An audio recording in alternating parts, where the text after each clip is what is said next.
Relation के chapter में कुछ इंपॉर्टेंट थ्योरम्स हैं जो हमें अब देखनी है। तो इस वीडियो में मैं आपको सारी थ्योरम्स कवर अप कराऊंगा और मान के चलना ये थ्योरम्स बहुत ज़्यादा इंपॉर्टेंट है। गेट एग्जाम में डायरेक्टली ट्रू फॉल्स की फॉर्मेट में पूछी जा सकती हैं, ठीक है। तो बहुत ध्यान से पढ़ना इन थ्योरम्स को। टफ नहीं है, बहुत इजी है, आपको आराम से समझ में आ जाएगा। और इनफैक्ट ये आपको रिवीजन ही लगेगा, जो कुछ मैंने आपको पढ़ा है बस उसी से सब कुछ लिंक करा के आपको दिखा दूंगा, ठीक है। ओके, तो देखो भाई, द वेरी फर्स्ट थ्योरम, ये आप आई थिंक आपको समझ में आ ही रही होगी। पहली थ्योरम है भाई, one equivalence relation corresponds to one partition, ठीक है, कॉरस्पॉन्ड्स टू वन पार्टीशन। ये मैंने अभी आपको प्रीवियस लेक्चर में पढ़ाई भी थी। ओके, तो आपको वैसे याद होगा, वन टू वन कॉरस्पॉन्डेंस है ना इक्विवेलेंस रिलेशंस और पार्टीशंस के बीच में। तो जितने पार्टीशंस बनेंगे एक सेट के, उतनी हमारी इक्विवेलेंस रिलेशन होंगी। तो मैंने आपको सिखाया था इक्विवेलेंस रिलेशन गिनने का तरीका क्या है भाई, जितने पार्टीशन है उतने गिन लो, है ना। और वो यूओपी अनऑर्डर्ड पार्टीशन की हेल्प से मैंने आपको सॉल्व करा के दिखाया था। ये सब चीजें मैं आपको प्रीवियस लेक्चर्स में करा चुका हूँ, ठीक है। ये जस्ट आप समझ लो, ये सब रिवीजन चल रहा है, कुछ नहीं। अच्छा, सेकंड थ्योरम क्या बनेगी भी, वन टू वन कॉरस्पॉन्डेंस है, तो इस थ्योरम का कन्वर्स भी ट्रू होगा। हमने बोला कि one equivalence relation corresponds to one partition, तो अब सेकंड हम क्या बोलेंगे भाई, one partition corresponds to one equivalence relation, ठीक है। तो हर एक इक्विवेलेंस रिलेशन के कॉरस्पॉन्डिंग एक पार्टीशन होगा और एक पार्टीशन के कॉरस्पॉन्डिंग एक इक्विवेलेंस रिलेशन होगी। तो वन टू वन कॉरस्पॉन्डेंस मतलब जितने पार्टीशन उतने इक्विवेलेंस रिलेशन। तो हमने पार्टीशन गिन लिए, तो इनडायरेक्टली हमने इक्विवेलेंस रिलेशन गिन ली, है ना। याद होगा, सब चीजें मैं आपको पहले बता चुका हूँ। अच्छा जी, और थ्योरम देखो भाई, नेक्स्ट थ्योरम देखो। देखो, R is reflexive, R is reflexive if and only if R inverse is reflexive, ठीक है। बात बहुत बेसिक है, आई थिंक आपको अपने आप से समझ में आ रही होगी। आर इनवर्स का मतलब क्या होता है भाई, उल्टे कर देना, है ना। जो भी ऑर्डर पेयर्स हैं हम उनको रिवर्स कर देंगे। अब रिफ्लेक्सिव का मतलब क्या होता है भाई, डायगोनल एलिमेंट्स होने चाहिए। तो मतलब हर एक एक्स एक्स से रिलेट होना ही चाहिए, है ना। जैसे मैं आप क्या बोलूँ उसमें, आप आई थिंक समझ ही पा रहे होगे। सेट ए है, उसमें वन टू और थ्री तीन एलिमेंट्स हैं, तो वन वन टू टू और थ्री थ्री डायगोनल एलिमेंट्स है ना, ये तीनों प्रेजेंट होने चाहिए। जब आप इनका रिवर्स करोगे तो भी तो यही बन के आएंगे, बिल्कुल बकवास बात है, आई थिंक समझ पा रहे होगे, है ना। तो R is reflexive if and only if R inverse is reflexive. If and only if कौन समझ पा रहे हो ना, मतलब अगर आर इनवर्स रिफ्लेक्सिव है तो आर रिफ्लेक्सिव होगी, और अगर आर रिफ्लेक्सिव है तो आर इनवर्स रिफ्लेक्सिव होगी, है ना। कॉमन सेंस की बात आई थिंक आप समझ पा रहे होंगे। तो इसको सिंपल भाषा में मैं इस थ्योरम को क्या बोल सकता हूँ भाई, इनवर्स ऑपरेशन में रिफ्लेक्सिव रिलेशन क्लोज होती है, बोल सकता हूँ कि नहीं।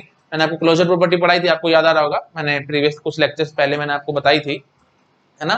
तो उसमें भी आप बेसिक से ये चीज ऐड कर सकते थे। तो इनवर्स ऑपरेशन में रिफ्लेक्सिव रिलेशंस आर क्लोज्ड, ठीक है।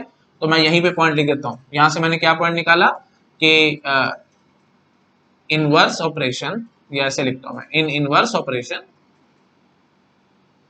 इन inverse operation reflexive relations are closed, reflexive relations are closed। closed का मतलब क्या होता है भाई, आपको समझ में आ रहा होगा। Just for the sake of revision में बता देता हूँ। कोई सेट ए है, उस पर जितनी भी रिफ्लेक्सिव रिलेशन बनती होंगी उसका मैंने एक सेट बना दिया, ठीक है। कोई एक सेट ए था, पेरेंट सेट ए है, उस पर जितनी भी रिफ्लेक्सिव बनती होंगी उसका मैंने एक सेट बना दिया। उसमें मैंने कोई भी एक रिफ्लेक्सिव रिलेशन पिक कर ली और मैंने इसका इनवर्स निकाला। जब मैं इनवर्स निकालूंगा तो पक्की बात है जो भी रिलेशन आएगी वो इन्हीं सब में से कोई होगी, कोई इन सेट से बाहर कोई रिलेशन ही बनेगी। मतलब ऐसा नहीं हो सकता कि इनवर्स किसी भी रिलेशन का, मतलब कोई भी रिलेशन आर है उसका इनवर्स रिफ्लेक्सिव ना आए, दैट इज नॉट पॉसिबल। समझ पा रहे हो, कोई भी रिफ्लेक्सिव रिलेशन आर है, अगर मैंने उसका इनवर्स निकाला तो ऐसा कभी नहीं होगा कि वो रिफ्लेक्सिव ना आए, ठीक है। तो कोई भी मैंने यहाँ पे इस सेट में से एक रिफ्लेक्सिव रिलेशन पकड़ी, मैंने उसका इनवर्स निकाला, तो पक्की बात है कोई ना कोई एलिमेंट ही होगा इस सेट में से, इससे बाहर हम लोग नहीं जाएंगे। तो यही मतलब है क्लोज्ड का, ठीक है। मैंने आपको पहले भी बताया था, but just for the sake of revision मैं आपको बता रहा हूँ, ठीक है जी। तो इनवर्स ऑपरेशन में रिफ्लेक्सिव रिलेशंस आर क्लोज्ड। अच्छा, नेक्स्ट ऑपरेशन देखो भाई, मैं बोलूंगा कि R is symmetric, R is symmetric if and only if R inverse is symmetric, ठीक है। ये बात भी बहुत बेसिक है, आई थिंक आपको याद आ रहा होगा। ये थ्योरम तो मैंने आपको अभी बताई है, इसी से मिलती जुलती थ्योरम मैंने आपको एक पहले पढ़ाई थी, अगर आपको याद आ रहा हो। मैंने बताया था कि R is equal to R inverse if and only if R is symmetric. याद आ रहा है, ये थ्योरम मैंने आपको पहले पढ़ाई थी और इस बात का मैंने आपको सिंपली प्रूफ भी दिया था, है ना। तो बस इसी से मिलती जुलती ये थ्योरम है और इसको मेरे ख्याल से प्रूव करने की जरूरत नहीं है, आप कॉमन सेंस से गेस कर पा रहे होगे। देखो भाई, आर सिमेट्रिक तब होगी जब आर इनवर्स सिमेट्रिक होगी, और इनफैक्ट ये आपको वैसे ही पता है कि आर और आर इनवर्स इक्वल हैं, तो उसका मतलब आर सिमेट्रिक है ही, है ना। बिल्कुल बेसिक बात है, चलो मैं बोल देता हूँ। देखो भाई सीधी सी बात है, एक सेट ए है, उस पे मैंने बोल दिया 1 2 और 2 1, ठीक है, ये एक सिंपल सिमेट्रिक रिलेशन है ना। तो इसका जब मैं इनवर्स निकालूंगा तो पक्की बात है यही तो निकल के आएगा, तो आपको टेंशन क्या है इस बात में। जब आर ये है तो आर इनवर्स जब मैं निकालूंगा तो यही तो निकल के आएगा। देखो 2 1 है तो इसको इनवर्स करोगे तो 2 1 बन के आएगा, 1 2 है तो इसका इनवर्स 2 1, और 2 1 है तो इसका इनवर्स 1 2। तो देखो भाई ये दोनों रिलेशन सेम ही तो है ना, तो आर और आर इनवर्स दोनों बराबर ही तो है। तो एक किस्म से मैं तो घुमा के बस फालतू बात कह रहा हूँ कि R is symmetric if and only R inverse is symmetric, और इनफैक्ट अगर सिमेट्रिक होगी तो दोनों बराबर ही होते हैं। तो काम ही हमारा खत्म है, मेरे को उसको ज्यादा प्रूव करने की जरूरत ही नहीं है ना, ज्यादा बोलने की जरूरत ही नहीं है। ठीक है, तो हम एक बात यहां से भी निकाल देंगे कि in inverse operation symmetric relations are closed, है ना। लिख दूं, चलो मैं लिख देता हूँ। इन ये चीजें ना बहुत इंपॉर्टेंट है भाई, इसलिए मैं बार बार लिख रहा हूँ। आपको लगेगा कि इतना बेसिक सी बातें हैं, मैं इसमें इतना टाइम पास क्यों कर रहा हूँ, क्योंकि बहुत ज्यादा इंपॉर्टेंट है। गेट में डायरेक्टली ट्रू फॉल्स में क्वेश्चन आ सकते हैं कि reflexive relations are closed under inverse operation. हाँ जी, बात बिल्कुल ठीक है। या ऐसे पूछ सकते थे कि R is reflexive if and only if R inverse is reflexive. हाँ जी, बिल्कुल बात ठीक है।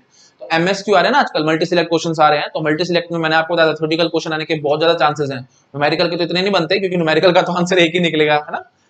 बट वही बात है, थ्योरेटिकल बहुत ज्यादा बनते हैं, तो इसलिए थ्योरेटिकल क्वेश्चंस आपको बहुत ज्यादा पढ़ के जाने पड़ेंगे। ठीक है, इसलिए मैं ऐसी चीजें कर रहा हूँ। हाँ जी, तो in inverse operation symmetric relations are closed. ठीक है, सिमेट्रिक रिलेशंस आर क्लोज्ड। ठीक है जी, आई थिंक आप समझ गए होंगे, है ना। चलो मैं साइड में होता हूँ, फटाफट नोट डाउन करो, फिर और कुछ कुछ थ्योरम्स में आपको लिख के दिखाता हूँ। ठीक है, ओके, हटा रहा हूँ मैं इसको। ठीक है, आई थिंक कर लिया होगा नोट डाउन। हाँ जी, तो बस इनवर्स में ना मैं बाकी सबकी भी बात कर लेता हूँ। मैंने आपको रिफ्लेक्सिव बता दी, सिमेट्रिक बता दी, तो बाकियों की भी मैं बात कर लेता हूँ। बाकी क्या क्या बची है भाई, रिफ्लेक्सिव होगी, सिमेट्रिक होगी, देन ट्रांजिटिव, है ना, इररिफ्लेक्सिव, एसिमेट्रिक, एंटीसिमेट्रिक, सबकी बातें मैं फटाफट से कर लेता हूँ। हाँ जी, तो पहले मैं आपको दिखाता हूँ इररिफ्लेक्सिव। ठीक है, हाँ जी, तो मुझे जरा बताओ, तो नेक्स्ट थ्योरम कौन सी आएगी। चलो मेरे को नंबर नहीं याद, आई थिंक फोर्थ फिफ्थ जो भी है, मैं बस नेक्स्ट थ्योरम बोल रहा हूँ। हाँ जी, नेक्स्ट थ्योरम क्या आएगी कि आर इज इररिफ्लेक्सिव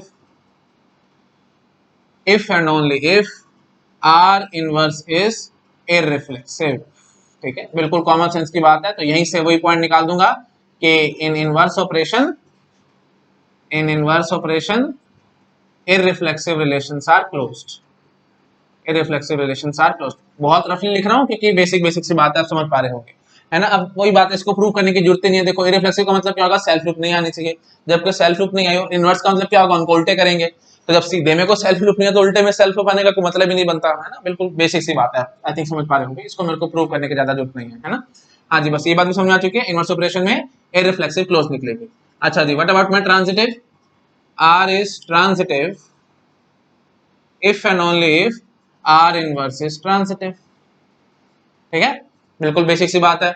अब देखो भाई, x is related to y and y is related to z, इससे हम कंक्लूजन क्या निकालते थे, x is related to z, है ना। अगर ये रिलेट कर रहे हैं, ये रिलेट कर रहे हैं, तो फिर ये रिलेट करेंगे, ये होती है ना ट्रांसिटिविटी। तो ये तो r में है, तभी हम, और हर जगह ये चीज फुलफिल हो रही होगी, इसलिए हमारी r ट्रांजिटिव है। अच्छा, जब मैं आर इनवर्स निकालूंगा तो आप समझ पा रहे हो आर इनवर्स का मतलब क्या होगा, मैंने इन ऑर्डर पे इसको फ्लिप कर दिया होगा। फ्लिप कर दिया होगा तो मैं क्या बोलूंगा भाई, देखो मैं थोड़ा उल्टा लिख देता हूँ ताकि आप फटाफट समझ जाए। y is related to x and, और ये इधर लिख देता हूँ z is related to y। तो मैं यहां से कंक्लूजन क्या निकालूंगा भाई, z is related to x। अब देखो बात है कि नहीं, देखो x is related to y, मतलब y is related to x, उल्टा कर दिया मैंने, y रिलेटेड टू z, इसका उल्टा कर दिया, z is related to y, x related to z, इसका उल्टा क्या होगा, z is related to x। तो बस ये सारे के सारे ऑर्डर पेयर किस में थे भाई, r में थे, तो r इनवर्स में ये जरूर निकलेंगे, हमारी बात नहीं खत्म होगी, है ना, सीधी सी बात है। तो ट्रांजिटिव में क्लोज, मतलब r is transitive if and only if r inverse is transitive. हाँ जी, तो वही क्लोज वाली बात भी यहाँ बोल दूंगा कि in inverse operation transitive are closed. ठीक है जी।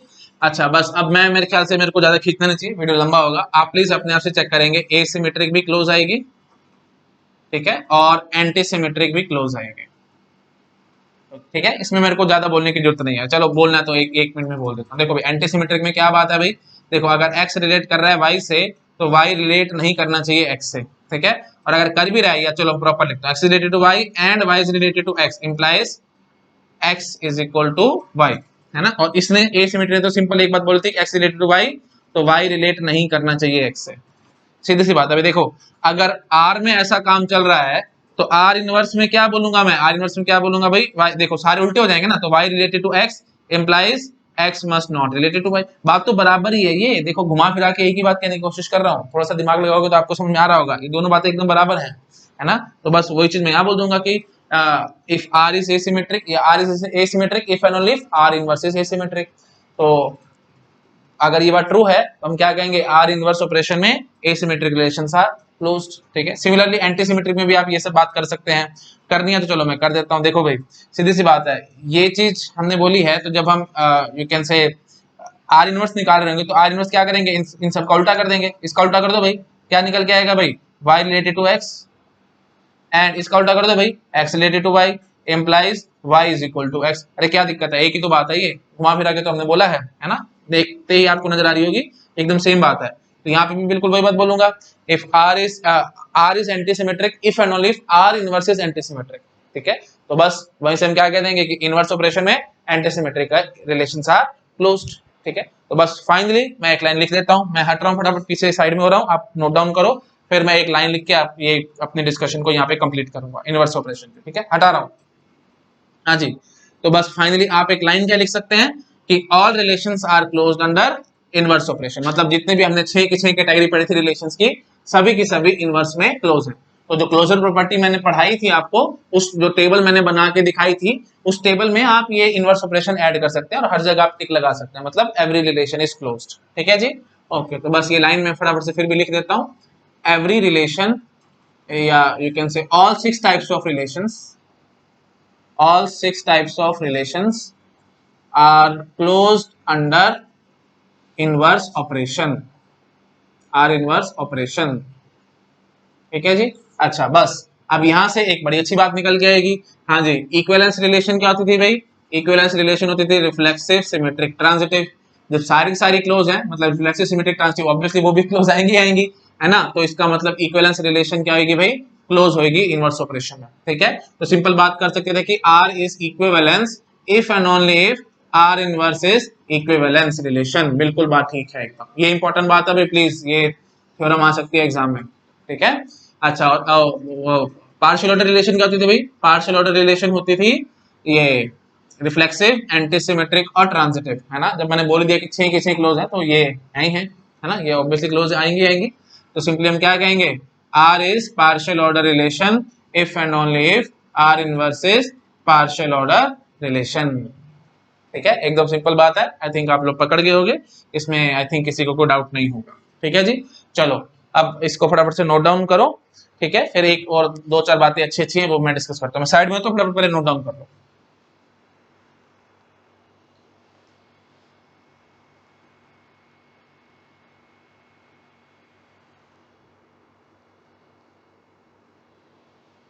ठीक है जी, आपने आई थिंक नोट डाउन कर लिया होगा, मैं हटा रहा हूं इसको।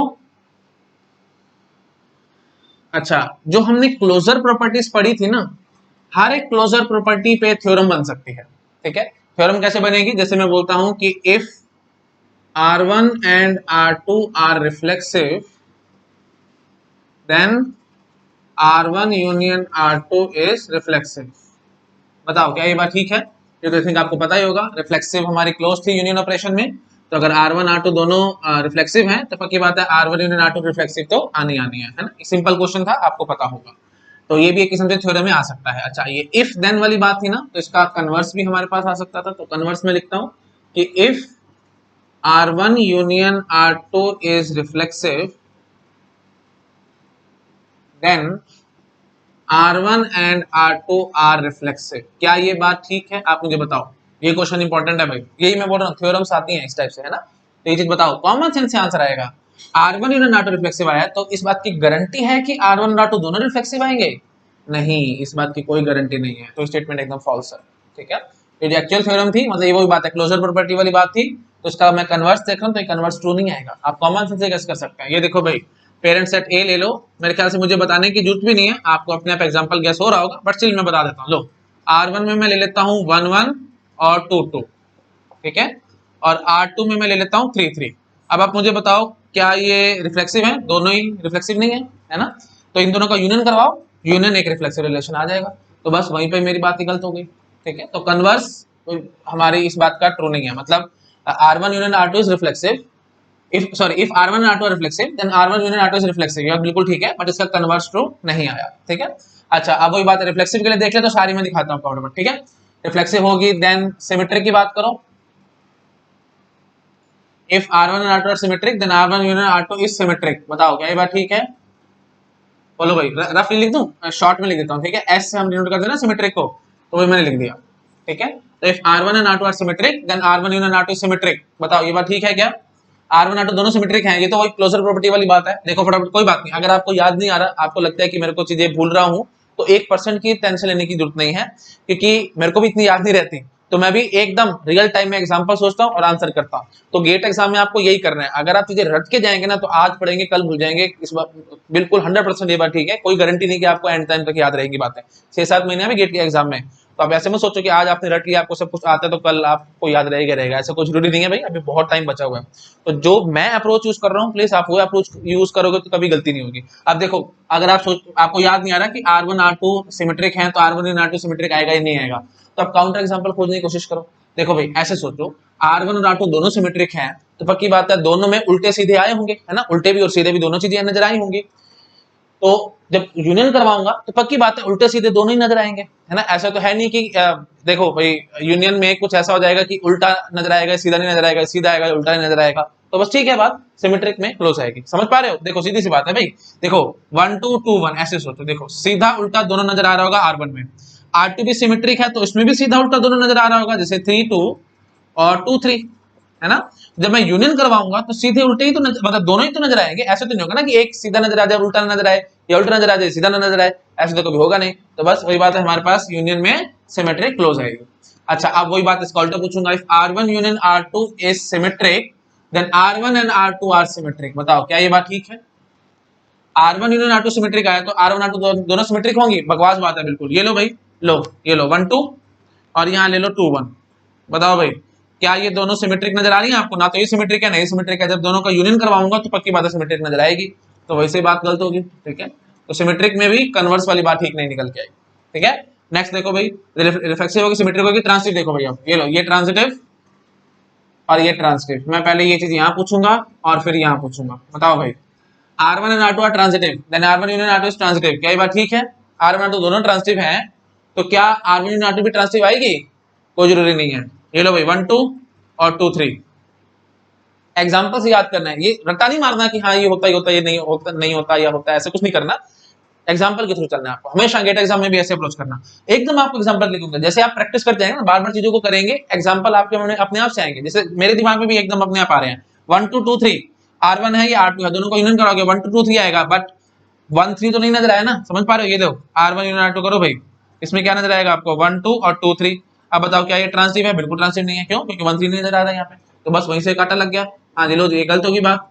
अच्छा तो अब मैं कह रहा हूँ आपको R1 यूनियन R2 ट्रांसिटिव है, तो क्या R1 R2 दोनों ट्रांसिटिव निकल के आएंगे क्या? अगर R1 यूनियन R2 ट्रांसिटिव है तो R1 R2 दोनों ट्रांसिटिव निकल के आएंगे क्या?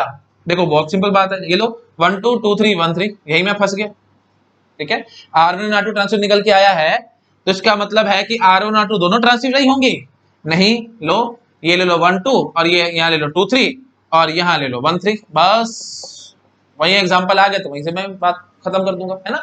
कैसे क्लिक होगा? प्रैक्टिस, जैसे जैसे आप प्रैक्टिस कर जाएंगे आपको अपने आप से क्लिक होंगी बातें। यहाँ पे मैं इतना ज्यादा चीजों को डिटेल में पढ़ाऊं और कराऊं, उसका कोई फायदा नहीं है, आप समझ पा रहे होगे, अपने आप से आपको एग्जांपल क्लिक करेंगे, ठीक है जी। हाँ जी, तो हमने क्या ले लिया? R1 1 2 2 3, ये कोई सिमेट्रिक, ये सॉरी ये कोई ट्रांसिटिव रिलेशन नहीं है, बट ये ट्रांसिटिव थी, दोनों का यूनियन करवाया तो हमारे पास ट्रांसिटिव रिलेशन पैदा हो गई, ठीक है। तो कोई जरूरी नहीं कि दोनों की दोनों ट्रांसिटिव होंगी, ठीक है जी। हाँ जी, तो ये बात भी बिल्कुल गलत होगी, ठीक है जी। Okay, reflexive symmetric transitive.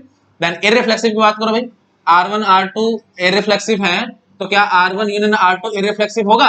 पहले ये रिवाइज करा मेरे को फटाफट।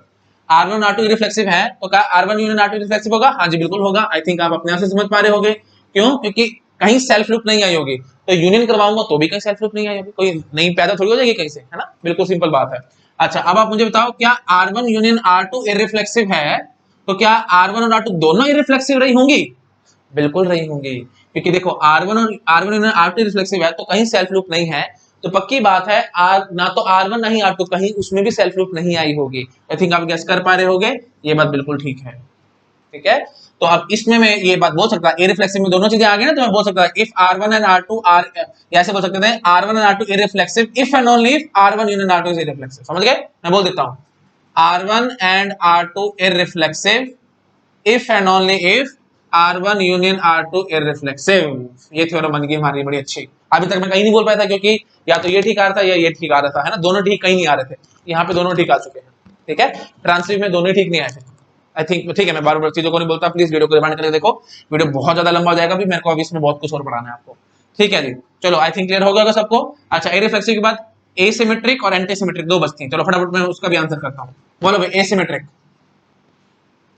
हाँ जी AST, ठीक है, शॉर्ट में लिख रहा हूं मैं AST। हाँ जी बोलो भाई R1 and R2 are asymmetric then R1 union R2 is asymmetric. क्या ये बात बिल्कुल ठीक है?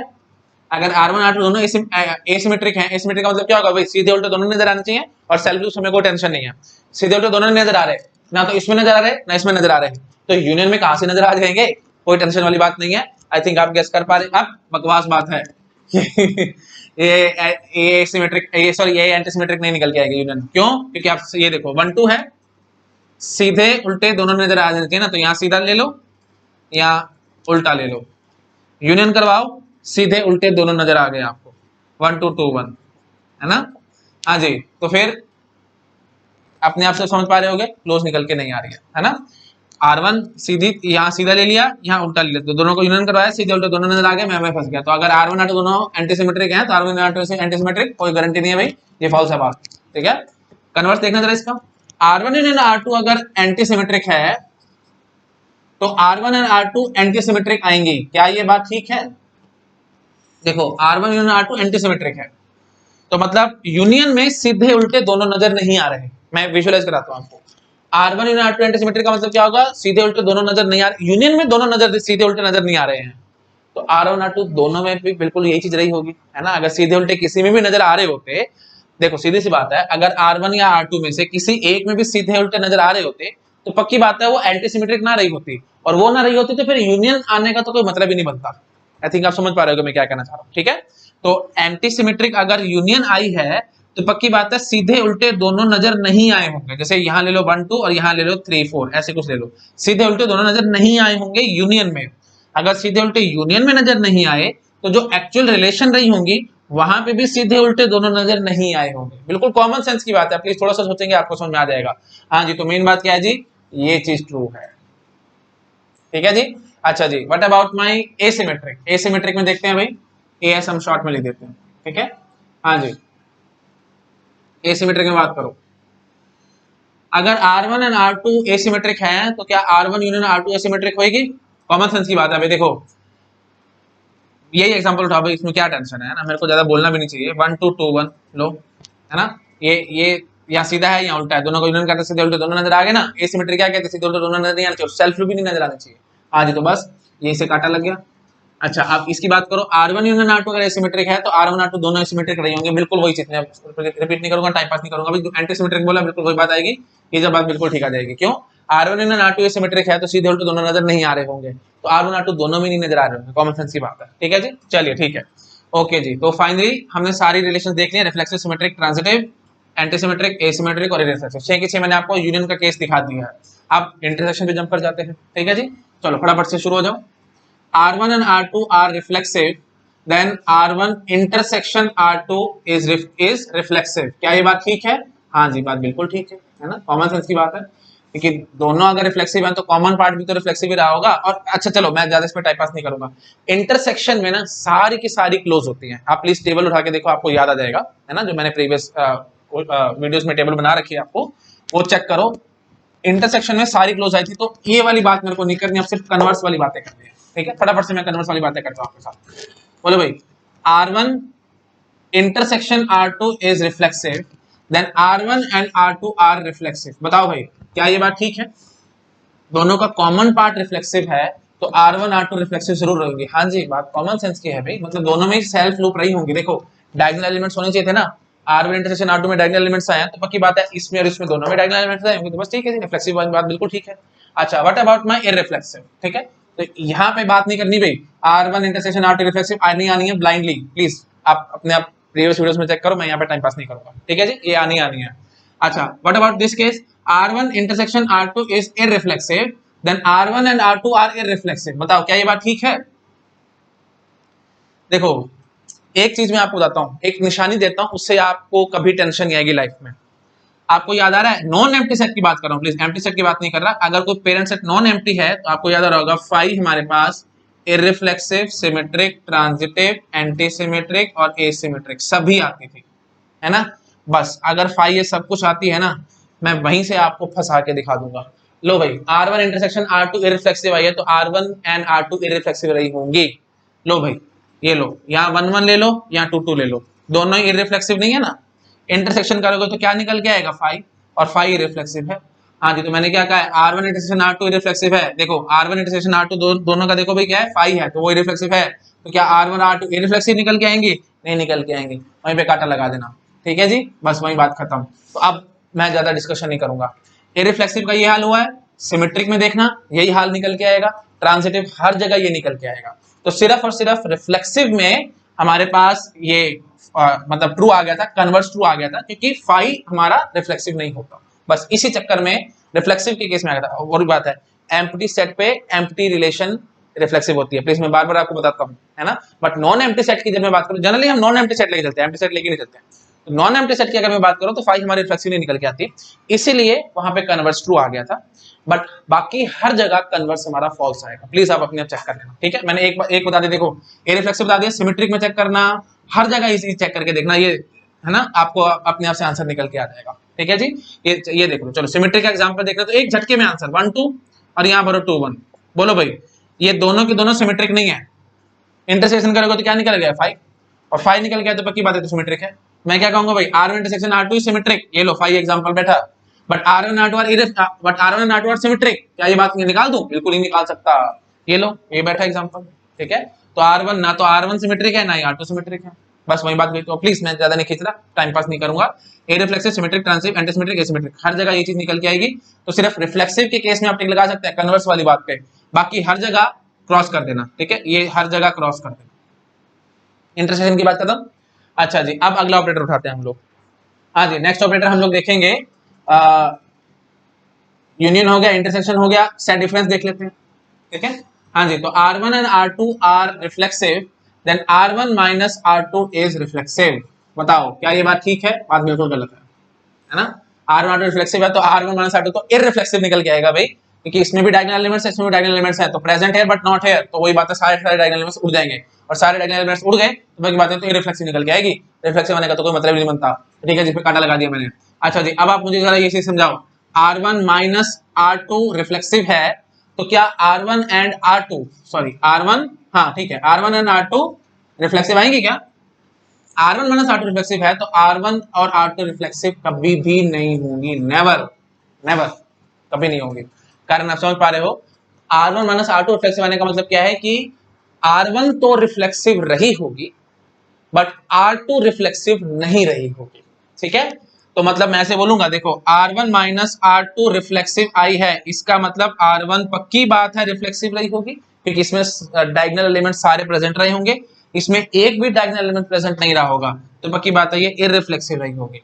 तो अगर R1 रिफ्लेक्सिव है, वही बात है, क्वेश्चन बन जाएगा। इसलिए मैं कह रहा हूं बहुत क्वेश्चन बनते हैं रिलेशन के चैप्टर में, इतने क्वेश्चन बनते हैं, इतनी वैरायटी है कि आप कर करके थक जाओगे, आपका काम खत्म नहीं होगा। बट वही बात है, अगर आपने कॉमन सेंस है तो हर एक क्वेश्चन का आंसर आएगा। अब देखो मैं एक इतना अच्छा क्वेश्चन बना के दूंगा, R1 minus R2 is reflexive means what, question आ सकता है। R1 is reflexive, R2 is irreflexive, बात बिल्कुल ठीक, यही आंसर होगा। बोल सकते थे R1 रिफ्लेक्सिव है, R2 रिफ्लेक्सिव है, बात बिल्कुल गलत है। R1 इररिफ्लेक्सिव है, R2 रिफ्लेक्सिव है, बात बिल्कुल गलत है, ठीक है। तो बात ठीक क्या है भाई, R1 रिफ्लेक्सिव होनी चाहिए बट R2 इररिफ्लेक्सिव होनी चाहिए। आई थिंक आप कॉमन सेंस से गेस कर पा रहे हो ये बात, ठीक है जी। ओके जी, तो फाइनली बस तो हमने क्या कहा था कि R1 R2 दोनों रिफ्लेक्सिव हो, ऑब्वियसली बात बिल्कुल गलत है, ठीक है जी। अच्छा जी, तो बस रिफ्लेक्सिव में कांटा लग गया है ना, अब आप बस इन सब पे ही कांटा लगा देना, बाकियों पे मेरे को चेकिंग करने की जरूरत नहीं। रीजन यही 5, क्यों 5? क्योंकि मैं सिंपल बदलूंगा, देखो 5 irreflexive, symmetric, transitive, antisymmetric, asymmetric सभी होता है। अगर सभी चीजें 5 होता है तो मैं क्या बोलूंगा भाई, R1 माइनस R2 आप मान लेना कि कोई 5 आ रहा है, ठीक है।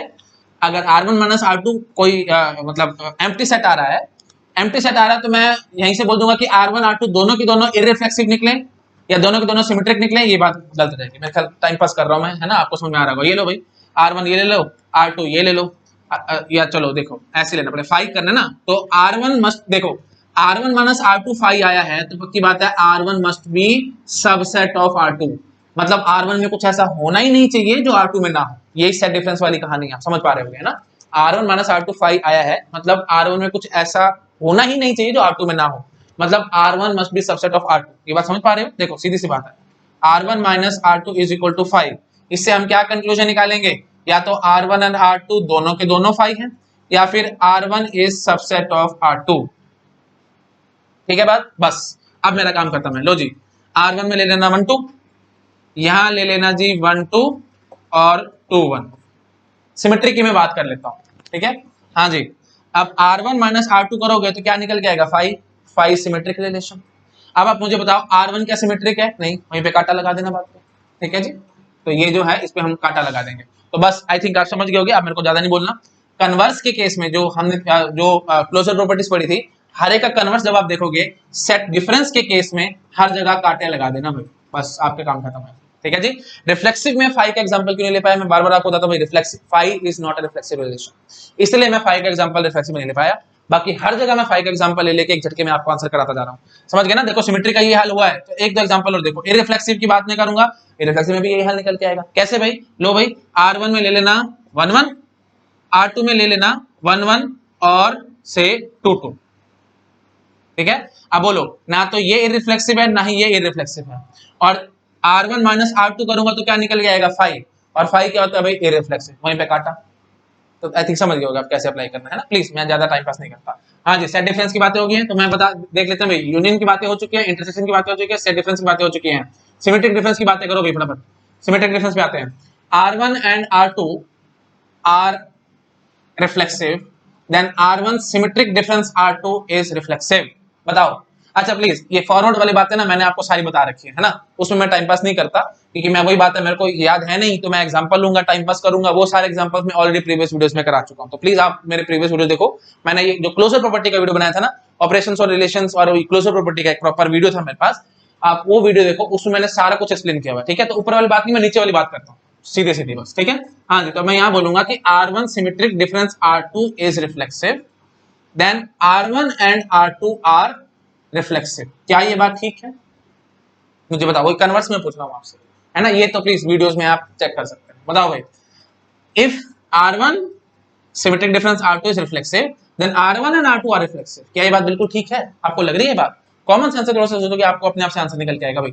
R1 symmetric difference R2 reflexive आया है, इसका मीनिंग समझ पा रहे हो? इसका मीनिंग ये है कि ना तो सारे के सारे डायगोनल एलिमेंट्स R1 में रहे होंगे, और ना ही सारे सारे डायगोनल एलिमेंट्स R2 में रहे होंगे, मतलब कुछ इधर रहे होंगे और कुछ इधर रहे होंगे, जिसके कारण से R हमारी रिफ्लेक्सिव आई होगी। समझ पा रहे हो? जो भी रिलेशन है, ये सिमेट्रिक डिफरेंस हम कर रहे हैं, वो रिफ्लेक्सिव आई होगी। एग्जांपल लेते तो समझ में आएगा, ऐसे आपको नहीं समझ में आएगा। ये देखो, मैं ऐसे कहूंगा, ऐसे समझो बस। R1 में ले लो 1 1, R2 में ले लो 2 2 और 3 3, ठीक है, समझ गए? कुछ सेल्फ लूप यहां ले ली मैंने, और कुछ सेल्फ लूप यहां ले ली, ठीक है जी। अच्छा, अब जब मैं इनका सिमेट्रिक डिफरेंस कराऊंगा तो पक्की बात है हमारे पास रिफ्लेक्सिव रिलेशन पैदा हो जाएगी, है ना। तो वो चीज मैंने कही है कि R1 symmetric difference R2 is reflexive. हाँ जी, इसका सिमेट्रिक डिफरेंस आप लेके देखो, आपके पास रिफ्लेक्सिव रिलेशन ही आएगी, 1 1 2 2 3 3, है ना, नजर आ रहा है आपको? हाँ जी। तो इसका मतलब क्या है कि R1 R2 दोनों रिफ्लेक्सिव रहेंगे? नहीं, ये रहा काउंटर एग्जांपल, बस वहीं से चला गया, है ना। तो बात बिल्कुल फॉल्स हो जाएगी। आई थिंक आप समझ पा रहे हो मैं क्या कहना चाह रहा हूँ, ठीक है। ओके, तो बेसिक सी बात है, आपको बस इमेजिन होना चाहिए सिमेट्रिक डिफरेंस का एग्जैक्ट मीनिंग क्या है। या तो R1 में हो या R2 में, दोनों में नहीं होना चाहिए, है ना, दोनों में से एक में होना चाहिए। तो अगर इनका ये सिमेट्रिक डिफरेंस रिफ्लेक्सिव आई है, तो पक्की बात है सारे के सारे डायगोनल एलिमेंट्स ना तो R1 में रहे हैं ना ही R2 में रहे हैं, बस वहीं से कांटा लगा सकते थे। आई थिंक आप समझ गए होंगे। अच्छा बस, अब मेरे को ज्यादा बोलने देते हैं, रिफ्लेक्सिव वाली बात हो चुकी है ना। अब बस सिमेट्रिक, ट्रांजिटिव, एंटीसिमेट्रिक, इररिफ्लेक्सिव, हर जगह बहुत काम आसान हो जाएगा, कोई दिक्कत नहीं है। देखो बेसिक सी बात आपको समझ में आनी चाहिए कि एक्सोल जब मैं कर रहा हूं तो कॉमन पार्ट जो दोनों में है वो नहीं आता। तो जो कॉमन पार्ट है ना, उसमें आप कुछ ना कुछ गड़बड़ करने की कोशिश करो, क्योंकि वो जब हम एक्सोल करेंगे तो कॉमन पार्ट नजर नहीं आएगा। तो समझ रहे हो? देखो मैं एग्जांपल से समझाता हूं। सिमेट्रिक का एग्जांपल है, जैसे देखो मैंने बोला कि R1 XOR R2 is symmetric, then R1 and R2 are symmetric, ठीक है। हमें इसका पता लगाना है तो बात बिल्कुल गलत है। क्यों? क्योंकि वही कॉमन पार्ट वाली बात करूंगा। 1 2 3 हम ले लेते हैं, तो मैं R1 ले लेता हूं से 1 2 2 1, ठीक है, और साथ साथ एक कॉमन एलिमेंट ऐसा लूंगा जो कि गड़बड़ होगा। 1 3 जान के मैं लेता हूं, जिसके कोरस्पॉन्डिंग 3 1 मैं नहीं ले रहा हूं, क्योंकि ये सिमेट्रिक नहीं है। अच्छा, यहाँ पे मैं क्या करता हूँ, यहाँ पे मैं एक पेयर सिंपल ले लेता हूँ से 2 3 3 2, ठीक है, और ये गड़बड़ वाला 1 3 ले लेता हूँ साथ में। अच्छा, जब मैं इनका एक्सओर करवाऊंगा तो आप समझ पा रहे होगे 1 2 2 1 2 3 3 2 सारे नजर आएंगे, और आप समझ पा रहे होगे कि वो सिमेट्रिक आएगी। बट ना तो ये सिमेट्रिक है ना ये सिमेट्रिक है। आई थिंक आप समझ गए होगे, है ना। तो वही बात है, बस मैं बार बार बोल रहा हूँ, जो कॉमन वाला पार्ट है ना वो गड़बड़ ले लो बस। वो अगर आपने गड़बड़ बात ले ली तो बस सीधी सी बात, और कॉमन पार्ट आना नहीं है बीच में, वहीं से हम फंस जाएंगे।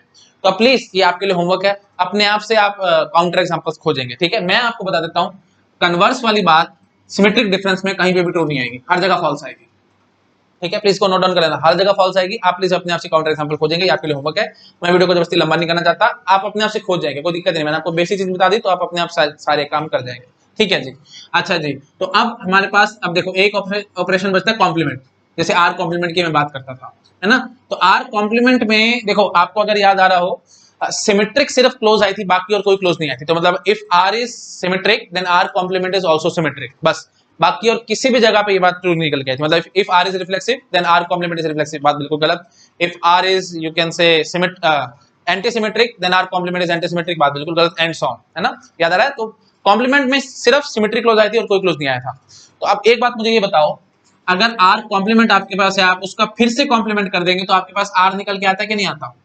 बात बेसिक है कि नहीं है? तो बस कन्वर्स बिल्कुल एज इट इज होगा जो हमारे पास एक्चुअल थी, ठीक है। तो अगर मैं आपको कहता हूं कि इफ आर इज रिफ्लेक्सिव, ठीक है, शॉर्ट में लिख देता हूं reflexive, then R complement is reflexive, ठीक है। आप बोलोगे कि हाँ जी बात गलत है, तो इसका कन्वर्स करना बकवास बात है भाई, मैं बोल ही क्यों रहा हूं, बट स्टिल कोई बात नहीं, थोड़ा सा विजुअलाइज हो जाएगा इसलिए मैं बोल देता हूं। If R complement is reflexive, ठीक है, then R is reflexive, R is reflexive, है ना। बात एक किस्म से बराबर ही है, ये आर कॉम्प्लीमेंट का कॉम्प्लीमेंट आर ही होता है ना।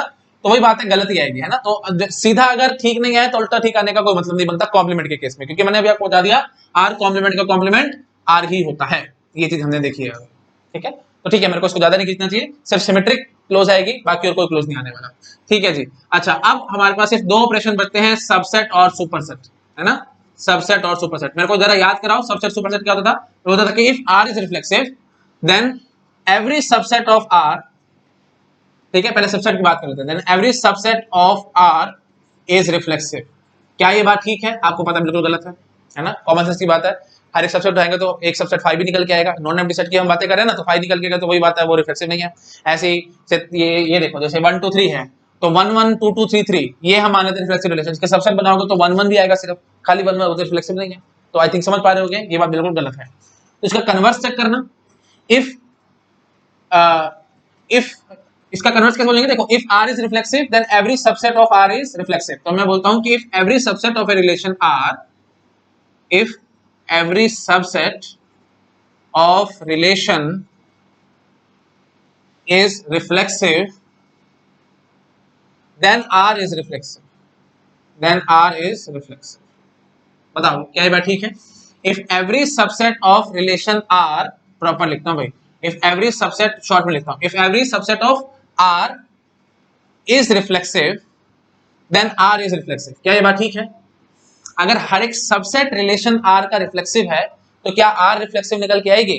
पहली बात तो ये बताओ, ये चीज ही गलत है। If every subset of R is reflexive, ठीक है, हमारे पास कोई रिलेशन है, उसका हर एक सबसेट रिफ्लेक्सिव है, तो हो ही नहीं सकता, क्योंकि हम नॉन एम्प्टी सेट की बात कर रहे हैं। आई थिंक समझ पा रहे हो, मैं बार बार बोल रहा हूँ भाई, हर जगह नॉन एम्प्टी सेट को लेकर चलो, तो कंफ्यूजन आपके मन में नहीं आनी चाहिए। ये तो पॉसिबल ही नहीं है कि हर एक सबसेट किसी भी रिलेशन का रिफ्लेक्सिव निकला, दैट इज नेवर पॉसिबल। तो अगर ये चीज फॉल्स है, आपको समझ पा रहे हो, पी इंप्लाइज क्यू ना, इफ पी देन क्यू, अगर यही फॉल्स है तो मेरे को उसको देखने की जरूरत नहीं है, ये ब्लाइंडली हमारा ट्रू आएगा। तो हम इसको बोलते थे ट्रिवियली ट्रू। अगर आपको याद आ रहा हो, लॉजिक में मैंने इससे बातें करी थी, तो ये स्टेटमेंट ट्रिवियली ट्रू है। तो सबसेट के केस में रिफ्लेक्सिव वाली बात ट्रिवियली ट्रू हो गई, ठीक है।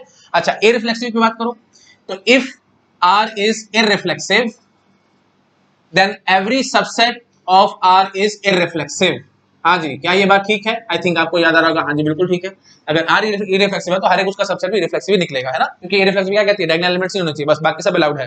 डायगोनल एलिमेंट्स नहीं होने चाहिए, तो जब मैं हर एक सबसेट निकालूंगा तो ऑब्वियसली उसमें भी कोई डायगोनल एलिमेंट नहीं होंगे, तो बात बिल्कुल ठीक है।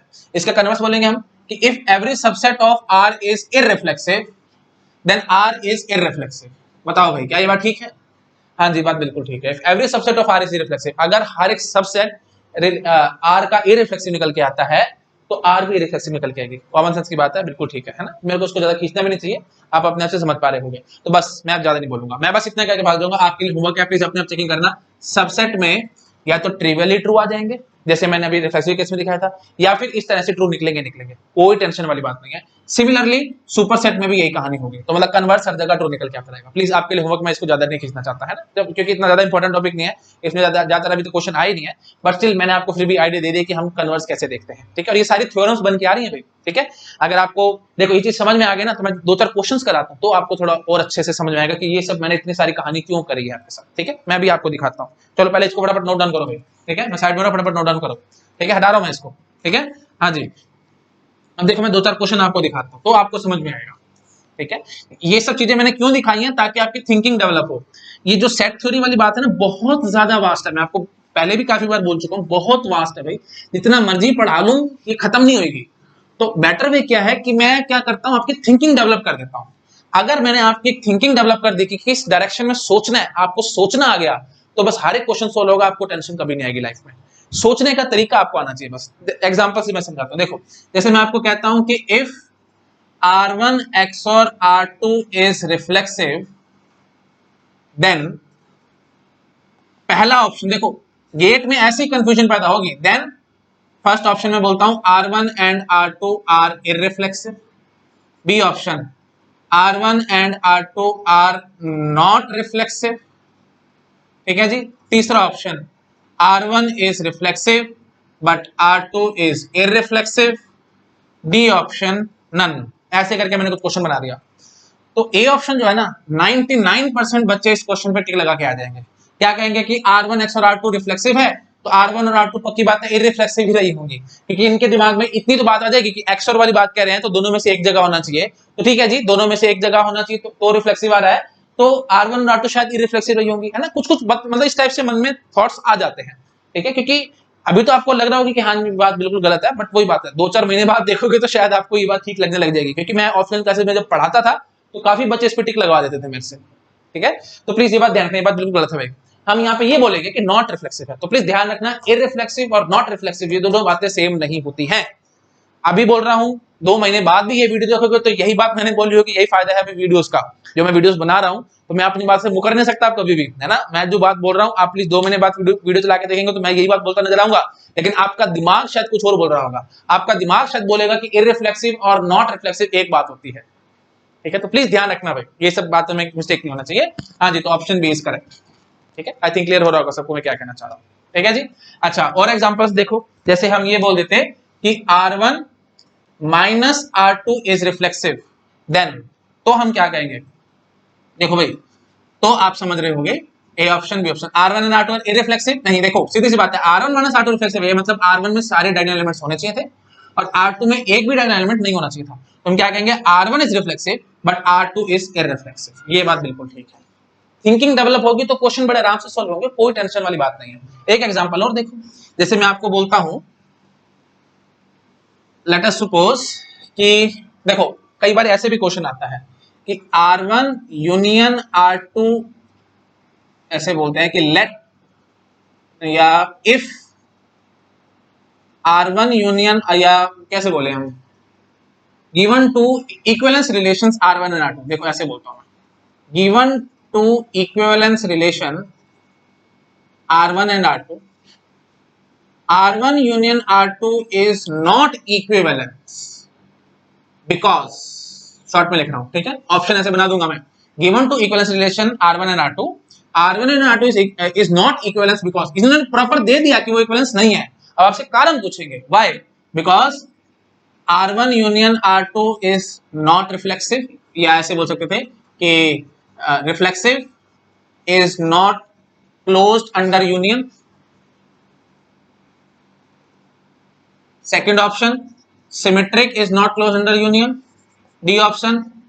Transitive is not close under union, C option हो गया, डी ऑप्शन नन। हाँ जी, तो यूनियन में क्या क्या क्लोज नहीं आता, देखो भाई रिफ्लेक्सिव तो क्लोज आती है, सिमेट्रिक आपको पता है यूनियन में क्लोज, सॉरी हाँ सिमेट्रिक यूनियन में क्लोज आती है ना, तो ये ऑप्शन नहीं बनेगा। अच्छा C option transitive is not close under union, हाँ ये बात बिल्कुल ठीक है, इसीलिए हमारे पास R1 यूनियन R2 इक्विवेलेंस नहीं आई थी, क्योंकि ट्रांसिटिविटी फेल होती है। ऐसे भी पूछ सकते थे बिकॉज ट्रांसिटिविटी प्रॉपर्टी फेल, या बिकॉज रिफ्लेक्सिविटी प्रॉपर्टी फेल, या सिमेट्रिक प्रॉपर्टी फेल, तो हम किस पे टिक लगा के आएंगे, ट्रांसिटिविटी प्रॉपर्टी फेल्स। आई थिंक आप समझ रहे हो मैं क्या कहना चाह रहा हूँ, ठीक है जी। तो प्लीज ये सब बातें आपको ध्यान रखनी है, बेसिक बेसिक सी बातें। अब देखो वही बात है, कंफ्यूजन आ रही है, एक एग्जांपल लो, एक झटके में आंसर आएगा। आपको शायद कंफ्यूजन आएगी कि सिमेट्रिक क्लोज होती है या नहीं होती है यूनियन में, बहुत आसान काम है, सिमेट्री के लिए एग्जांपल ले लो, ठीक है ना। देखो ऐसे आप सोचो, सिमेट्री की क्या खास बात है, सीधे उल्टे दोनों नजर आने चाहिए। तो अगर सीधे उल्टे दोनों नजर आ रहे हैं R1 में, सीधे उल्टे दोनों नजर आ रहे हैं R2 में, तो जब यूनियन करवाओगे तो सीधे उल्टे दोनों नजर आएंगे ही आएंगे, है ना। तो बस हमारा काम खत्म, यूनियन में सिमेट्रिक क्लोज हो गया, ठीक है। अच्छा अब ऐसे ही मैं इंटरसेक्शन वाला एग्जांपल दे सकता था कि given two equivalence relation R1 R2 is equivalence और नॉट, ऐसे पूछ सकता था मैं, क्योंकि इंटरसेक्शन है, सॉरी हाँ, given two equivalence relation R1 R2, R1 intersection R2 is equivalence और नॉट, ऐसे पूछ सकते थे हम लोग। तो इट इज इक्विवेलेंस, क्यों, क्योंकि आपको पता होगा रिफ्लेक्सिव, सिमेट्रिक, ट्रांजिटिव तीनों के तीनों इंटरसेक्शन में क्लोज आती है। और मैंने वैसे आपको फैक्ट भी पता होना चाहिए, इंटरसेक्शन में हर एक रिलेशन क्लोज है, कोई टेंशन वाली बात नहीं, ठीक है। तो बस अपने आप से ये भी क्लोज आनी चाहिए, ठीक है। आई थिंक समझ गए होंगे, ठीक है। मैंने काफी क्वेश्चंस करा दिए, आपको काफी हद तक आइडिया हो गया होगा कि ये थ्योरम्स वाला टॉपिक जो है वो बहुत इंपॉर्टेंट है। अच्छा एक थ्योरम और बचती है, बहुत इंपॉर्टेंट थ्योरम है, वो मुझे करानी है। मैं पहले साइड में होता हूँ, आप इस चीज को आराम से नोट डाउन करो, उसके बाद मैं वो थ्योरम सॉल्व कराता हूँ। बहुत अच्छी थ्योरम है, ठीक है। आई थिंक आपने नोट डाउन किया होगा, मैं हटाता हूँ इस चीज को, और अब मैं एक बहुत इंपॉर्टेंट थ्योरम कराऊंगा आपको, ठीक है। तो थ्योरम पे जंप करने से पहले ना बेसिक बेसिक सी बातें मैं आपको बताता हूँ, ठीक है, और फिर मैं एक्चुअल थ्योरम पे जंप कर जाऊंगा। देखो भाई हमारे पास एक सेट R है और एक सेट S है, ठीक है।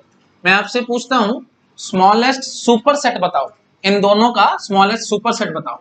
तो smallest super set will be R union S, ठीक है। देखो लार्जेस्ट नहीं पूछूंगा, लार्जेस्ट आप कोई भी बता देगा, universal set, universal set will contain all the sets, तो ऑब्वियसली R और S तो उसमें कंटेन करेंगे। तो R यूनियन S सबसे छोटा सुपर सेट है जो कि R और S दोनों को कंटेन करके बैठा हुआ है, या दोनों को लेके बैठा हुआ है, जैसे मर्जी बोलो, ठीक है। आई थिंक आप समझ पा रहे होगे, है ना। R यूनियन S में दोनों है ना, आई थिंक समझ पा रहे होगे। तो ये सबसे छोटा सुपर सेट है दोनों का। अच्छा अब मैं आपसे पूछता हूँ लार्जेस्ट सबसेट बताओ। तो पहले मैं लिख लेता हूँ, देखो भी कंफ्यूजन आए, ये क्या है भाई, स्मॉलेस्ट सुपर सेट, ठीक है। लार्जेस्ट सुपर सेट आपसे कोई नहीं पूछेगा, ये तो बकवास बात है, कोई भी बता देगा, है ना। लार्जेस्ट सुपर सेट, है ना, largest super set will be universal set only, ये कोई नहीं पूछेगा आपसे। अच्छा अब मैंने आपसे दूसरा क्वेश्चन क्या पूछा है, लार्जेस्ट सबसेट बताओ दोनों का। लार्जेस्ट सबसेट इन दोनों का होगा जी R इंटरसेक्शन S, दोनों का इंटरसेक्शन कर लेना, that will be the largest subset. मैं लिख देता हूं चीज को, लार्जेस्ट सबसेट, ठीक है जी। अच्छा स्मॉलेस्ट सबसेट को नहीं पूछेगा, क्यों, अरे वो तो कोई भी बता देगा, five subset of every set, ठीक है, वो सबसे स्मॉलेस्ट सबसेट होगा, ठीक है, ये कोई भी बता देगा। तो ये दोनों बातें आपको शायद नहीं पता होंगी, इसलिए मैंने आपको बता दिया। Smallest superset of R and S will be R union S, largest subset of R and S will be R intersection S। अगर ये बात आपको समझ आ गई है, बस अब थ्योरम आपके लिए बड़ी आसान है। मैं अब आपको दिखाता हूँ, थ्योरम बहुत इजी है हमारे लिए, ठीक है। मैं हटा रहा हूँ इस चीज को। अच्छा जी देखो भाई, अब मैं आपसे पूछूंगा कि let us suppose we have two relations R1 and R2, ठीक है, और ये दोनों मैं मानता हूं रिफ्लेक्सिव रिलेशंस हैं। तो मैं अब आपसे पूछूंगा smallest reflexive relation which contain these two relations। Question मैं ऐसे चलो लिख दूं प्रॉपर, ठीक है। Question given two reflexive relations R1 and R2, what is the smallest reflexive relation, रफली लिख रहा हूं मैं, smallest reflexive relation containing both R1 and R2। containing मतलब contain करके बैठी है, प्रॉपर लिखता हूं मैं इस चीज को, containing, ठीक है, containing both R1 and R2, जो दोनों को लेके बैठी हो। और ऐसी सबसे छोटी रिफ्लेक्सिव रिलेशन आपको बतानी है, तो आप क्या बोल के आओगे भाई, R1 यूनियन R2, अभी जो मैंने कंसेप्ट बताया वहीं से निकाल रहे होगे आप लोग ये बात, ठीक है, बिल्कुल जो कंसेप्ट बताया वहीं से ही बात निकल के आ रही है, आई थिंक समझ पा रहे होगे आप लोग, ठीक है जी। अच्छा, अब यहीं से मैं आपसे पूछता, गिवन टू फ्लैक्सिलेशन R1 R2 what is the smallest की बजाय मैं पूछता आपसे व्हाट इज द लार्जेस्ट। अच्छा, एक बात ये भी याद रखना, अगर आपसे ये पूछता मैं largest reflexive relation containing both R1 and R2, अरे तो कोई भी बता देगा, एक रो से जो भी पेरेंट सेट होगा एक रो से, that will be the largest reflexive relation containing R1 and R2, ठीक है, लार्जेस्ट एक रो से ही होती है और आपको पता है एक रो से रिफ्लेक्सिव होती है, वही बात हमारी खत्म हो गई, ठीक है जी। अच्छा जी, अब आपसे मैं दूसरा क्वेश्चन पूछता हूं कि given two reflexive relations R1 and R2 what is the smallest या सॉरी लार्जेस्ट, हाँ, largest reflexive relation contained in both R1 and R2, contained in both R1 and R2, मतलब वो सबसेट निकल के है, वो आप समझ ही पा रहे होगे क्या है कि भाई R1 इंटरसेक्शन R2, ठीक है। अच्छा, अब अगर आपसे मैं यहाँ पे लार्जेस्ट की बजाय स्मॉलेस्ट पूछ लेता तो वो सिंपल बात हो जाती है, थिंक बताओगे वैसे मुझे smallest reflexive relation, I think आपको पता होगी आइडेंटिटी रिलेशन होती है, तो यहाँ पे ये बन के आती हो IA,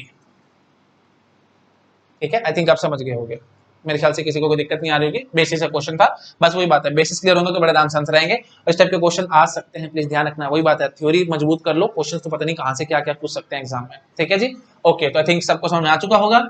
अच्छा जी, तो ये चीज बात, अच्छा एक बात ये मुझे बताओ, मैंने R1 और R2 डायरेक्टली क्यों बोल दिया, क्योंकि मुझे पता था R1 यूनियन R2 में रिफ्लेक्सिव रिलेशन क्लोज होती है, तो इसलिए मैं आराम से R1 यूनियन R2 कह के भाग गया, बट वही बात है, ट्रांजिटिव रिलेशन यूनियन में क्लोज नहीं होती ना, तो मैं यहाँ पे ट्रांजिटिव में ये चीज नहीं बोल के आ पाऊंगा, मैं भी बताऊंगा वहां पे, चलो आऊंगा तो बात करते हैं, ठीक है। अच्छा जी, अगला क्वेश्चन मैं पूछूंगा, गिवन टू इररिफ्लेक्सिव रिलेशंस, ठीक है, चलो मैं ऐसे बोलता हूँ, मैं ज्यादा नहीं खींचता इस क्वेश्चन को, ऐसे बहुत लंबा लंबा मैं करता रहूंगा, टाइम पास होता चला जाएगा।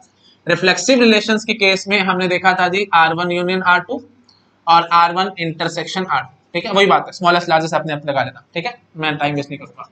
इररिफ्लेक्सिव में आओ भाई, इररिफ्लेक्सिव में बात करना जरा, इररिफ्लेक्सिव के केस में हम क्या कहेंगे कि पहले तो यूनियन वाली बात करो, देखो यूनियन में इररिफ्लेक्सिव हमारी क्लोज थी ना, तो बस हमारी बात चलती रहेगी, बस इतना ध्यान रखना भाई, क्लोज है तो हमारी बात बन जाएगी, तो ये क्या होगी जी, smallest relation which contain both R1 and R2, ठीक है, मतलब smallest relation which contain both R1 and R2 जो कि इररिफ्लेक्सिव थे, ठीक है, दोनों को कंटेन करके बैठी है, हाँ जी, तो ये है जी स्मॉलेस्ट। अच्छा, largest which is contain in this R1 and R2 that will be R1 intersection R2, देखो इसमें कोई टेंशन नहीं है, इंटरसेक्शन में सारी रिलेशन क्लोज आई थी, तो largest relation which contain both this, आप इंटरसेक्शन पे टिक लगा के आ सकते हैं, आई थिंक आप समझ रहे होगे मैं क्या कहना चाह रहा हूँ, ठीक है जी। ओके जी, तो ये चीज मैं क्या कह रहा हूँ, चलो मैं ऐसे करता हूँ, मैंने एक्चुअली टेबल में लिख देता हूँ ताकि आपकी टेंशन थोड़ी सी कम हो जाए, है ना, नहीं तो फिर आप कंफ्यूज हो गए कौन सी स्मॉलेस्ट है कौन सी लार्जेस्ट है एंड सो ऑन, तो मैं क्या करता हूँ टेबल बनाता हूँ, ठीक है, तो टेबल के लिए ऐसे करते हैं, शॉर्ट में लिख देता हूँ स्मॉलेस्ट कंटेनिंग, ठीक है, अरे भैया जगह नहीं बनेगी, क्या करें, ये हटा दें, चलो इसको हटा देते हैं, ठीक है, अब मेरे ख्याल ये डायग्राम मेरे को बार बार बनाने की जरूरत नहीं है, आप समझ ही चुके है ना, तो बस इस डायग्राम को हटाओ और टेबल में बना देता हूँ, जिससे हमारा काम बड़ा आसान हो जाएगा, ठीक है। हाँ जी, तो पहले हम लिख लेते हैं कंटेन्ड, कंटेन्ड में, और यहां बोलता हूं जी स्मॉलेस्ट लार्जेस्ट, और फिर मैं बोल देता हूं कंटेनिंग, और यहां लिख लेता हूं जी स्मॉलेस्ट, और यहां लिख लेता हूं जी लार्जेस्ट, ठीक है जी। अब हम ये पूरी की पूरी टेबल कंप्लीट करेंगे, ठीक है जी। हाँ जी, लो जी, अब आपको काम थोड़ा अच्छा लगेगा, रिफ्लेक्सिव में बात करो भाई, R1 और R2 रिफ्लेक्सिव रिलेशंस होंगी, दो रिफ्लेक्सिव रिलेशन है R1 R2, मैं आपसे पूछ रहा हूँ smallest reflexive relation which is contained in this, ठीक है, कंटेन्ड मतलब सबसेट वाली बात आ रही है, सबसेट वाली बात आ रही है, स्मॉलेस्ट, स्मॉलेस्ट होगी जी IA, है ना, फाइव मत बोल देना IA, क्योंकि आइडेंटिटी रिलेशन है ना, five is not reflexive, I think पता होगा, नॉन एम्प्टी सेट की बातें करें, बार बार मैं बोलता जा रहा हूँ सब कुछ। अच्छा, लार्जेस्ट वाली बात करो भाई, R1 इंटरसेक्शन R2, ठीक है। अच्छा, smallest reflexive relation containing these R1 and R2, तो ये सुपरसेट वाली बात आ रही है, तो आप समझ रहे हो कि स्मॉलेस्ट कौन सी आएगी भाई, R1 यूनियन R2, और लार्जेस्ट कौन सी आएगी भाई, लार्जेस्ट आएगी जी ये एक रो से, आई थिंक समझ गए आप लोग। अच्छा जी, अब बात आएगी इररिफ्लेक्सिव की, इररिफ्लेक्सिव में स्मॉलेस्ट 5 बोल के आओगे, बस अब मेरे ख्याल से ट्रिवियल काम हो गया है ना। लार्जेस्ट बोल क्या हो गया, लार्जेस्ट कौन सी आएगी भाई, लार्जेस्ट आप समझ पा रहे हो वही इंटरसेक्शन है ना, R1 इंटरसेक्शन R2। अच्छा जी, स्मॉलेस्ट यूनियन में क्लोज आई थी ना, कोई दिक्कत नहीं है। लार्जेस्ट आपको समझ में आ रहा होगा A cross A minus IA, ये तो मैं वैसे ही आपको बताया गया था, वही सब चीजें यार, कोई टेंशन वाली बात ही नहीं है भाई। लार्जेस्ट वाली बात और स्मॉलेस्ट वाली बात तो मेरे को करनी ही नहीं चाहिए थी यहाँ पे, क्योंकि स्मॉलेस्ट आपको पता है रिफ्लेक्सिव कौन सी होती है, रिफ्लेक्सिव कौन सी होती है, वो सारी टेबल मैंने आपको बनवा रखे हैं, और लार्जेस्ट में भी मैंने आपको सारी टेबल्स बनवा रखे हैं, उसमें ज्यादा टेंशन लेने की जरूरत नहीं है। प्लीज ये होमवर्क है भाई, आप अपने आप भरेंगे, मैं यहाँ पे टेंशन नहीं लूंगा, इनकी बात करो। अच्छा, और यहाँ पे आपको पता है लार्जेस्ट कंटेंट, ठीक है, तो लार्जेस्ट कंटेंट मतलब वही बात है, सबसे बड़ी बात है। तो हर एक रिलेशन में रिफ्लेक्सिव, इररिफ्लेक्सिव, मैं लिख देता हूँ सिमेट्रिक, ट्रांजिटिव, एंटी सिमेट्रिक और एसिमेट्रिक, ATS और AS, इसमें यही चलती रहेगी भाई, यही डॉट डॉट डॉट, ठीक है, यही सब डू लगा दो यहाँ पे, सेम टू सेम, क्योंकि इंटरसेक्शन में सारी क्लोज है, कोई टेंशन वाली बात नहीं है, ठीक है। स्मॉलेस्ट प्लीज ये आप हाँ यहाँ पे मेरे को बातें करनी है। हाँ जी, सिमेट्रिक की बात करो, सिमेट्रिक यूनियन में क्लोज थी ना, चुपचाप से बोल देना R1 यूनियन R2, ठीक है, ये ऐसे कर लो भाई, ठीक है। मैं टाइम बचाना चाह रहा हूँ और कुछ नहीं है ना, मैं नहीं चाहता आपका टाइम वेस्ट हो, मेरा भी टाइम वेस्ट हो, है ना। जबरदस्ती चीजों को बार बार रिपीट करने से कुछ मिलेगा नहीं, तो ये आपके लिए होमवर्क है, आप अपने आप ये चीजें फिल करना, ठीक है, मैं बाकी चीजें फिल करता जा रहा हूँ। हाँ जी, ट्रांसिटिव में बात करो भाई, ट्रांसिटिव में अच्छी बात आएगी, स्मॉलेस्ट कंटेनिंग, देखो ऐसे मैं चुपचाप क्वेश्चन प्रॉपर ऐसे बोलूंगा, given two relations R1 and R2, what is the smallest transitive relation, what is the smallest transitive relation containing both R1 and R2, ठीक है, given to transitive relations R1 R2। अब आप समझ पा रहे हो कि मैंने ये फॉर्मल क्वेश्चन क्यों लिखा है, क्यों टाइम वेस्ट किया है, क्योंकि यहाँ पे R1 यूनियन R2 नहीं आना, इसीलिए मैंने क्वेश्चन लिखा है, ठीक है। हाँ जी, तो given two transitive relation R1 and R2, what is the smallest transitive relation containing both R1 and R2, ठीक है। ये क्या लिखा है मैंने मैं ऐसे बोलता रहता हूँ, हाँ बताओ ये क्या लिखा है मैंने, रिलेशन लिखा है, ठीक है, गंदी राइटिंग है मेरी, तो प्लीज मेरे साथ साथ थोड़ा सा चलने की कोशिश करो, जो मैं बोलता हूँ ना उस पर ध्यान लगाया करो, ठीक है, जो चीज मैं बोल रहा हूँ उस पर ध्यान लगाओ। ये किसके लिए लिखा है मैंने, ये अपने लिए लिखा है, आपके लिए लिखा, ताकि जब मैं बोलूं तो मैं यहाँ से देख देख के बोल सकूं। मेरे आप नोट्स देखोगे ना तो सिर पकड़ के बैठ जाओगे, इतने गंदे नोट्स होते हैं मेरे, कुछ नहीं किसी को समझ में आता, सिर्फ मेरे को समझ आता है, किसी को समझ नहीं आता, ठीक है। चलो ठीक है, तो ये मैं अपने लिए लिख रहा हूँ, आपके लिए लिख रहा हूँ, ठीक है जी।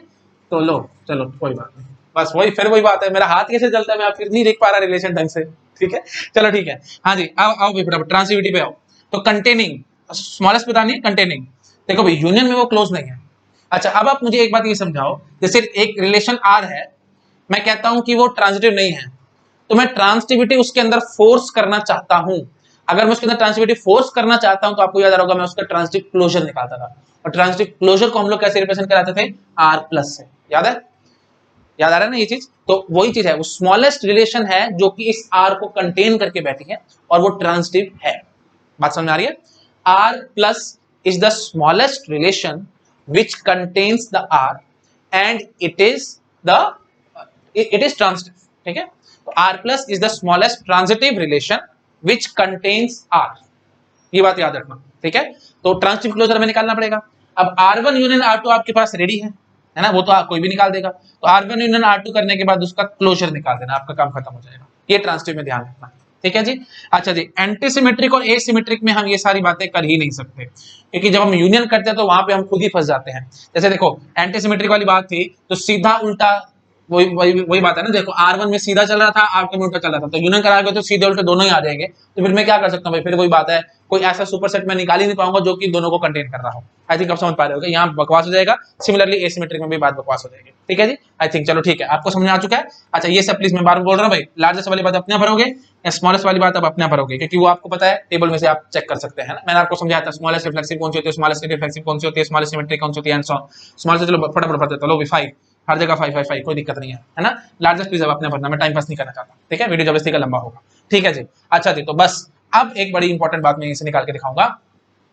अगर मैं आपसे पूछता यहाँ पे क्वेश्चन, अब देखो अच्छा क्वेश्चन मैं पूछूंगा, given two equivalence relations, given two equivalence relations R1 and R2, what is the smallest equivalence relation contained, या व्हाट इज द लार्जेस्ट बोलेंगे ना, what is the largest equivalence relation